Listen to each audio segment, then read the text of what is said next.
আসসালামু আলাইকুম দর্শক, ইফতুস ক্রিয়েশনের আজকের ভিডিওতে আপনাদের স্বাগতম। আমরা অনেকেই স্মার্টফোন ব্যবহারের ক্ষেত্রে একটা প্রবলেম ফেস করে থাকি, আর সেটা হলো আমাদের ইমেল স্টোরেজ ফুল হয়ে যাওয়া।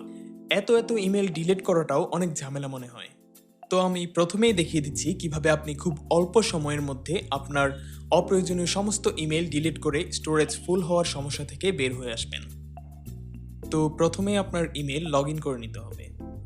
এই ব্রাউজারটিতে আমার ইমেলটা লগ ইন করা আছে। এখানে দেখতে পাচ্ছেন লিঙ্কডইন থেকে অনেকগুলো ইমেল রয়েছে, কিন্তু লিঙ্কডইনের কোনো ইমেলই আমার প্রয়োজন নেই। সেক্ষেত্রে আমি চাচ্ছি লিঙ্কডইন থেকে যত ইমেল রয়েছে সবগুলো একসাথে ডিলিট করে দিতে।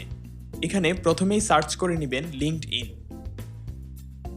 দেখুন সবগুলো লিঙ্কডইনের ইমেল একসাথে চলে এসেছে। এখন আমি এখান থেকে এই চেকবক্সটি টিক চিহ্ন দিয়ে দেব। তারপর সিম্পলি এখান থেকে ডিলিট ক্লিক করব।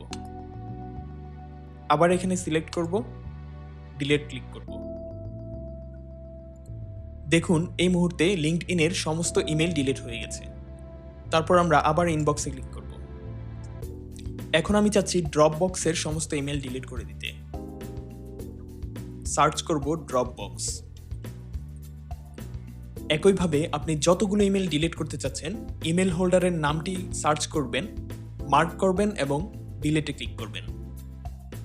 তারপর আপনারা চলে যাবেন প্রমোশনস অপশনে। একইভাবে সোশ্যাল মিডিয়ার ইমেলগুলো ডিলিট করে দিবেন।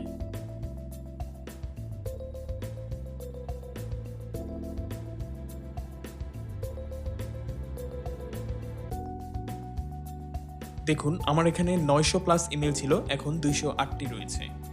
তো ভিডিওটির মাধ্যমে কোনোভাবে উপকৃত হয়ে থাকলে অবশ্যই আমাদের চ্যানেলটি সাবস্ক্রাইব করবেন। পরবর্তী ভিডিওর জন্য পাশেই থাকুন। আসসালামু আলাইকুম।